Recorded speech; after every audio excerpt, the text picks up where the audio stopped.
This week's lineup includes second chances, sleeper surprises, and one prototype I'm not allowed to name, but it might be the most exciting paddle I've tested all month. I put serious time into the Ronbus Ripple V2 series, 3 shapes built to move past a messy run of shaky launches, delistings, and controversy. I tested the Engage Pursuit Pro1 Innovation 12.7, a Gen 1 build that plays cleaner and more modern than you'd expect. I also got early court time with a prototype from one of the biggest names in power paddles. No branding, no graphics, no details I can share yet, but it's already swinging like a finished product, and I felt like it was worth talking about. And finally, I spent real time with Holbrook's all-new ARMA series, a Gen 3 power line with bold construction and a feel that breaks from the pack. And yes, one paddle stood out enough to take the top spot this week.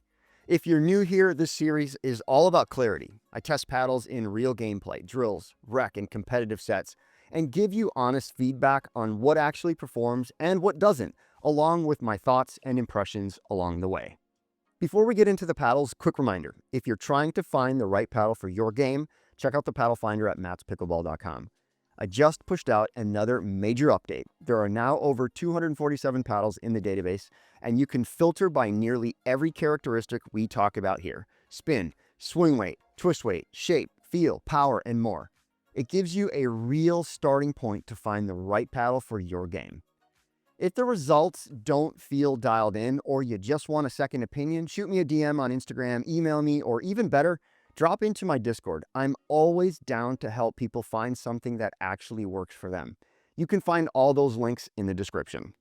You can also sign up on the newsletter while you're on the site. That's where I share early drops, test data, and paddle notes I don't always post publicly. And if you want quicker impressions or behind-the-scenes takes, follow me on Instagram at mattspickleball. That's where most of the real-time thoughts land. Links are all in the description. Also, if you'd rather listen to these breakdowns instead of watching them, Matt's Pickleball Podcast is now live. You can stream every Paddle of the Week episode on Spotify, Apple, or wherever you get your podcasts. Just search for Matt's Pickleball and you'll find it. And shout out to this episode's sponsor, Bodhi Pickleball. If you haven't tried their overgrips, speed caps, or tungsten tape yet, you're missing out. Everything they make is built to help you fine-tune your setup. If you want an overgrip recommendation, try their dry grips. They're not ultra tacky, but they're not chalky either. And as your hands get wet, the grip gets grippier. You can use code MPB at checkout to save 15% and help support this channel. All right, let's get into the gear.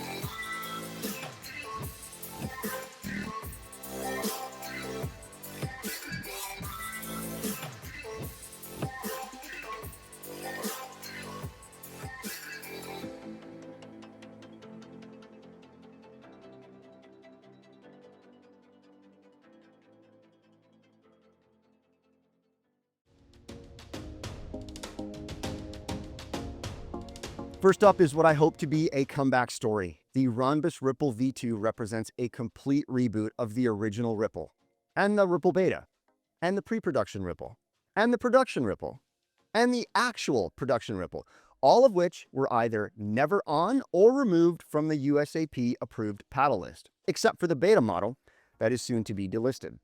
Since then, Ronbus has worked directly with USAP to re-engineer the internals, strengthen the surface, and bring the lineup into full compliance. A joint public statement from both sides confirms that all 3 V2 shapes, the R1, R2, and R4, are now fully approved and expected to remain compliant long-term.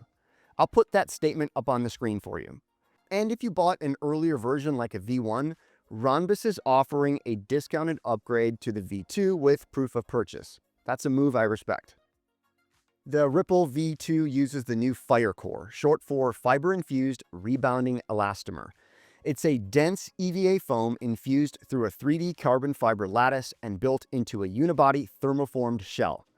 All 3 shapes feature a raw Toray T700 carbon fiber face with a coarse peel-ply texture, and the result is a paddle that grabs the ball hard, but plays softer than you'd expect from something this dense. Compared to the original Ripple Beta, these feel slightly softer off the face, but also more substantial, like the difference between a light sponge and a thick yet soft yoga mat. The response is dampened, not mushy. You feel the ball load into the paddle and then drive out with a clean, connected push. It's not crisp like some builds, but it is springy. It's more like the GX2 series from Gearbox in terms of how the energy transfers, but with a more pronounced audible thud. Now here's how the three shapes stack up.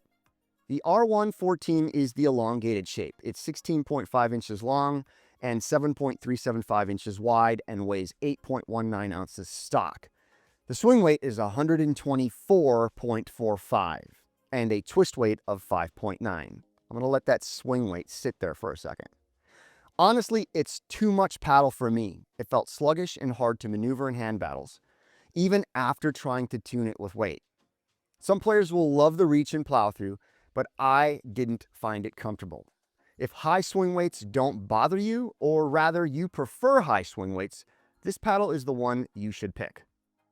The R214 is the wide body shape. It comes in at 15.875 inches long by 7.875 inches wide, weighs 8.15 ounces, and has a swing weight of 116.5 with a twist weight of 6.65.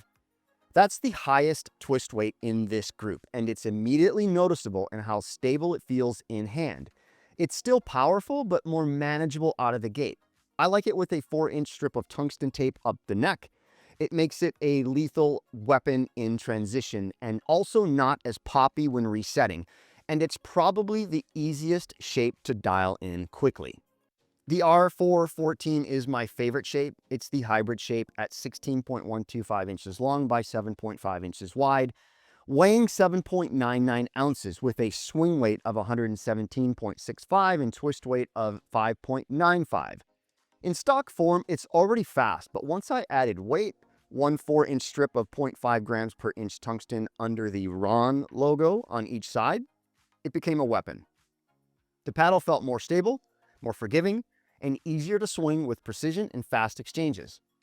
This is the one that will be in my bag for quite some time, and good luck prying it out of my hands. Let's talk about the changes Ronbus made under the hood. Compared to the alpha and beta versions, the V2 shows clear signs of reinforced carbon layering.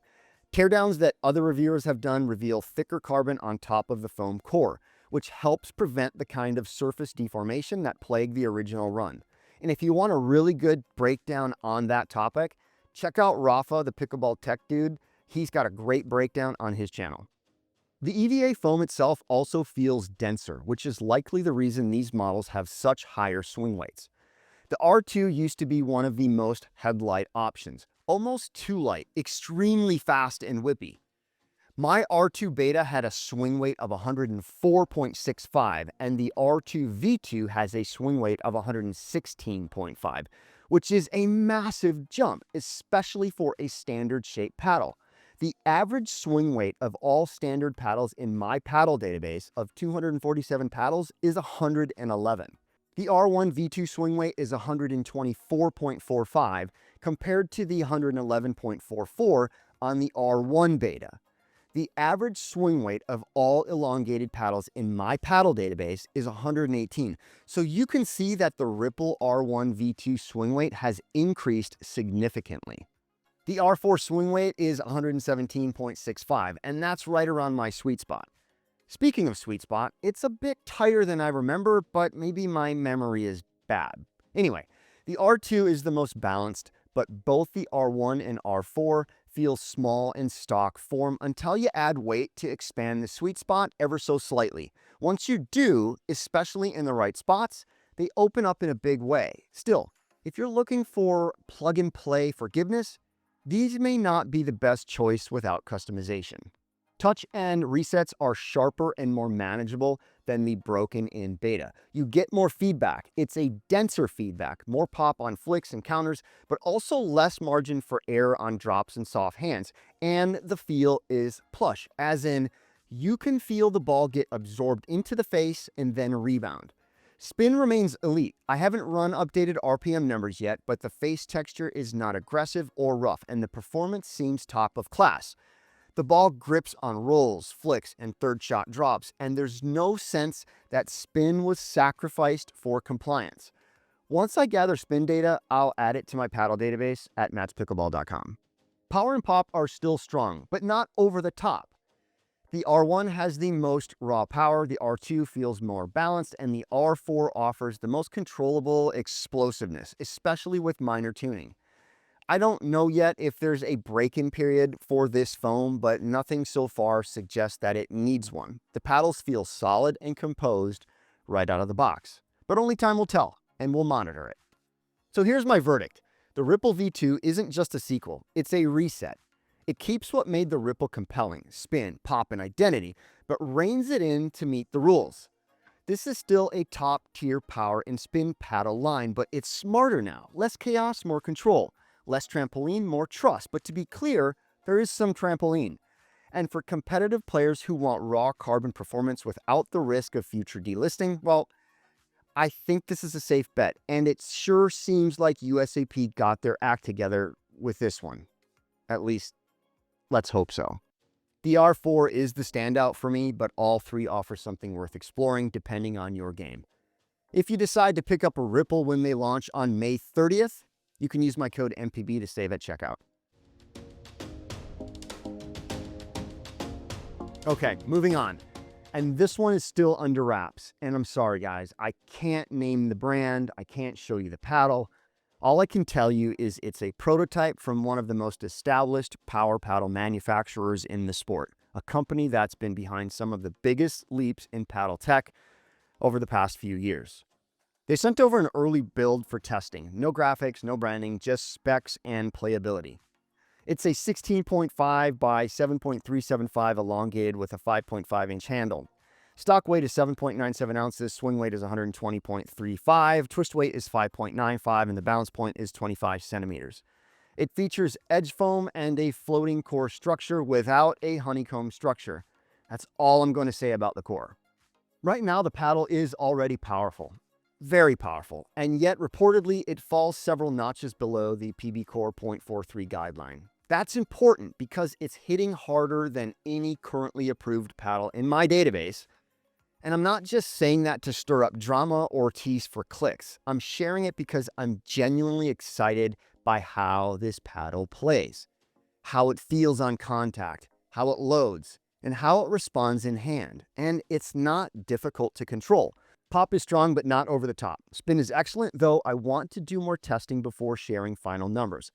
And while I'm holding back the full performance metrics for now, it's still a prototype, and it's very possible things change before release. But I'll say this, if the final version stays anything close to what I'm testing now, it's going to be a seriously fun contender.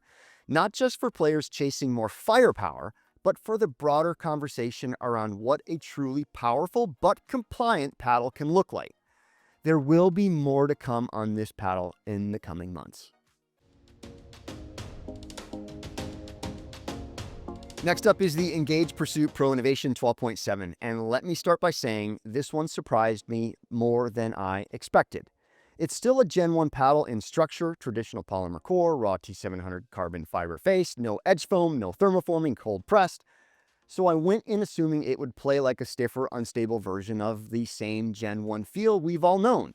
Let's get the specs out of the way. Mine came in at 8.03 ounces static with a swing weight of 121.8 and a twist weight of 6.05. So yeah, it swings a bit head heavy, but not in a way that slows you down. On court, that weight bias gives you real plow through, and the paddle just wants to carve through contact. If you swing with a little lag or shape, especially from a closed grip, you'll immediately notice how naturally this thing creates topspin. You don't need to rip it, just accelerate through the ball and you will get a heavy ball that dips and moves, assuming you hit the sweet spot. Spin is good, and that's not just about surface grit, it's the way the paddle loads and unloads through contact. I hit some of the most consistent curved third shot drives with this paddle with minimal effort. There's shape, depth, and control without having to baby it. What impressed me most though is the feel. A lot of paddles in this sub 14mm range, especially ones built traditionally, tend to feel stiff, dead, or too fast off the face. But this one had a controlled, slightly plush response. And it's not like a foam core paddle, but it gives you enough dwell to drop, dink, and reset confidently. There's just enough give to let you feel the ball settle before you redirect it. You don't need to rip it, just accelerate through the ball and you will get a heavy ball that dips and moves, assuming you hit the sweet spot. Spin is good, and that's not just about the surface grit, it's the way the paddle loads and unloads through contact. I hit some of the most consistent curved third shot drives with this paddle with minimal effort. Their shape, depth, and control without having to baby it. What impressed me most though is the feel. A lot of paddles in this sub 14mm range, especially ones built traditionally, tend to feel stiff, dead, or too fast off the face. But this one has a controlled, slightly plush response. It's not soft like a foam core paddle, but it gives you enough dwell to drop, dink, and reset confidently. There's just enough give to let you feel the ball settle before you redirect it. That said, this is not a forgiving paddle. You need to find the center. Twist weight is low, and anything hit off axis, especially towards the top or edge, loses quality fast. But I'll say this honestly, the top of face dead spot that shows up on most Gen 1 elongated builds wasn't nearly as obvious here. It's still there, this isn't magic, but I didn't find myself frustrated by it like I have with similar builds. I could still swing through freely and trust the response. Power-wise, it delivers the goods, especially on full drives, overheads, and passing shots. It's not thermoformed power, but it's more than enough when you commit. There's no false pop that sends your resets flying long, but when you rip it, it rips. This is one of those paddles where you control the outcome, not the other way around. Where it does fall short is maneuverability. The swing weight is real. Hands battles require quicker hands, and if you're late, the paddle will expose it. I was fine in fast exchanges, but I had to stay activated, if that makes sense. No free wins from flailing. That's just the trade-off with head-heavy paddles. If you want speed at the kitchen, this isn't the lightest weapon you can swing. Build-wise, I've got a few gripes. The handle isn't great. On mine, there's this harsh ring where the grip meets the throat, and you can feel some rough transitions under the wrap. It's not uncontrollable enough to ruin play, but it's not a polished finish either. At $259, you'd expect better execution. And yeah, let's also talk about the graphics. Engage still prints that giant target on one side of the face, and I know some people love it. It's recognizable. It's part of the Engage identity, but for me, it just doesn't look good. The reverse side of the paddle is modern and clean. I think it looks way better and not tacky. Flip it over and it feels like I'm holding something designed a decade ago. I know the bullseye has history, and maybe that's the point, but I think it's holding the visual identity back. It's a paddle built for the modern game, but that graphic makes it feel stuck in the past. Does it affect gameplay? No, but that's just my minor nit. The price is $259 and you can save with code MPB10. I asked Engage for code MPB like the rest of my codes, but they had trouble making that work, so MPB10 is the one to use. So final thoughts? This is a Gen 1 paddle, no question, but it's one of the most playable and refined Gen 1 paddles I've tested in a while. It has edge, spin, power, shot-making potential, but still offers enough control to be usable for real smart play. It's not forgiving, and it won't do the work for you. But if you've been wanting something with the classic Engage feel, more juice, and a modern response window, this one's worth a look.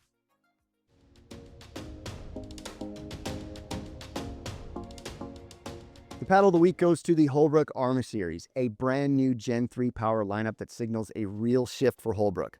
This isn't a facelift or a recycled mold. It's a from-scratch build with a patent-pending dual-density core, perimeter foam, and a bold, aggressive feel that hits harder, sounds louder, and plays stiffer than anything they've released before. This line doesn't blend in. It breaks away from the carbon copy trend with a design built to deliver linear power, minimal dwell, and a sharp connected feedback on contact. If you're used to thermoformed builds but want something firmer, louder, and less generic, this should be on your radar. I tested 4 models. The ARMA T is a standard shape with a longer 5.75-inch handle, available in both carbon and metallic face options.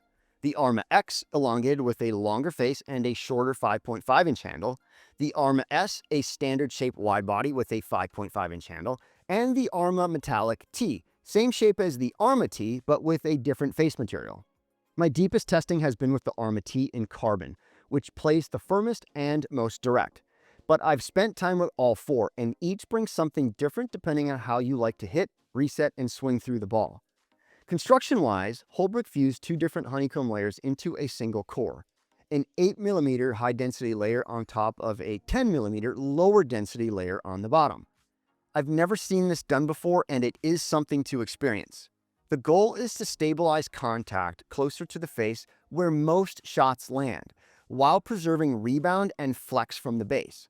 The dual-layer core is then wrapped in soft perimeter foam, which expands the sweet spot, helps absorb vibration, and provides a little extra pop off the edges. All models are thermoformed with molded edge walls and internal weighting at the throat to reinforce structure and increase twist weight. The faces come in either raw carbon fiber or a metallic polycarbonate weave that seems grittier to the touch. The carbon face plays firmer and crisper. The metallic face is slightly more plush and a bit more forgiving on touch shots. Both use a coarse peel-ply texture. I haven't run spin numbers yet, but based on the feel, the grip is strong, especially on rolls, flicks, and topspin drives. Not the grittiest surface on the market, but it holds its own. Let's start with the ARMA T in carbon, which I've had the most time with. This paddle has a swing weight of 122.5, twist weight of 6.55, static weight of 8.23 ounces, and a balance point of 24.7 centimeters. The handle is 5.75 inches long, which gives you a bit of extra reach. The feel is unapologetically stiff, one of the most linear paddles I've tested, yet there is some perceived dwell. Contact is immediate, crisp, and loud. There's a crack off the face that sounds like a bat barrel, and it gives you a psychological edge. People hear it and they flinch. The paddle wants you to drive through the ball. Floating mechanics or indecisive resets are going to get you punished. But if you stay compact and swing with intention and purpose, it responds with depth, pace, and accuracy. On counters and blocks, it feels stable but not sluggish. And I did add a 4-inch strip of tungsten near the throat here, and it immediately got better plow through and deeper contact. That small weight tweak brought out a more confident blocking and redirecting game without dulling the paddle's responsiveness. Despite the higher swing weight, it doesn't feel unwieldy to me. Do I wish it were lower? 100% yes. The bounce point is close enough to neutral that you can still accelerate through contact, especially if you have fast hands or play a compact game. It's not a paddle you want to flick or redirect with soft wrists, but for driving, blocking, and two-handed counters, it's one of the most stable and reactive shapes I've played in the last few months. Next up is the ARMA X, which carries the most tip weight in the lineup. It has a swing weight of 118.15, twist weight of 6.5, static weight of 8.2 ounces, a bounce point of 24.4 centimeters, and a handle length of 5.5 inches. The shape is elongated, which adds reach and leverage on drives, but that comes at the cost of maneuverability. This paddle rewards big, deliberate swings. It's great for passing shots and backhanded counters, especially if you use a two-hander. But at the kitchen, you'll need to stay early and structured. If you get lazy, it can feel heavy through the hands. And then there's the ARMA S, the most maneuverable of the four. It's a standard wide body with a swing weight of 110.25, twist weight of 7.15, and a static weight of 8.03 ounces. Bounce point is 24 centimeters and a handle length of 5.5 inches. This paddle moves fast in hands battles, feels quick on resets, and holds up well under pressure. It doesn't pack the same punch as the TRX, but it makes up for that with responsiveness and forgiveness. If you're a control-first player or someone looking for more margin in fast exchanges, this is probably the easiest one to pick up and play right away. And finally, there is the ARMA Metallic T. Same dimensions and core as the Carbon T, 121.1 swing weight, 6.3 twist weight, 8.1 ounces, bounce point of 24.8 centimeters, and the same 5.75 inch handle. The difference is feel. The metallic face softens contact just slightly. It plays a bit more muted on touch shots and resets, but still has enough backbone for aggressive drives.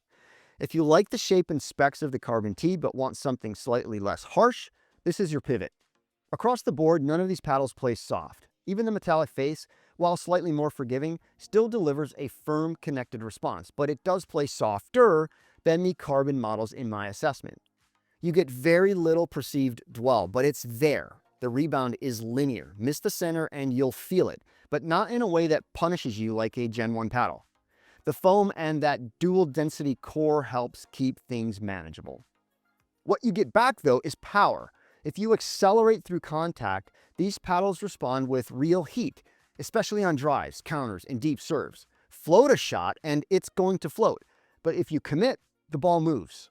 You can feel the dual density core working when you switch gears. The upper layer helps stabilize contact and reduce flutter and feels firmer on contact.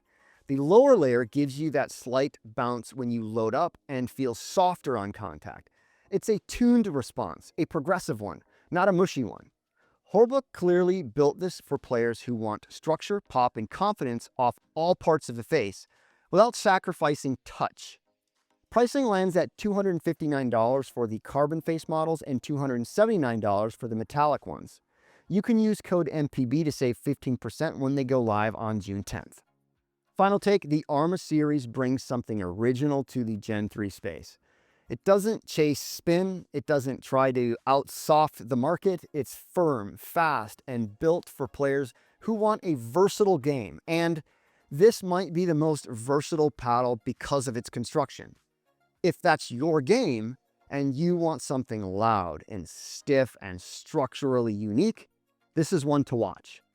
Let me know in the comments if you have any questions about this paddle, about weighting or comparisons or paddle setup, and I'll keep testing it. Okay, so that's a wrap for episode 12 and this week's lineup. If you're playing any of these paddles yourself or thinking about picking one up when they launch, drop your thoughts and questions in the comments. I answer every one. And if you found this breakdown helpful, hit that like button, share it with some of the friends in your group chat, and subscribe for more updates just like this one. You can find all the links, codes, and gear I mentioned today at mattspickleball.com, including the updated paddle finder and my latest testing data. You can also find it down in the description. And don't forget, these episodes are now available on the Matt's Pickleball podcast. So if you prefer to listen while you drive or train, or need something to help you fall asleep, it's there for you. Thanks for watching. Thanks for listening. And I'll see you guys next week.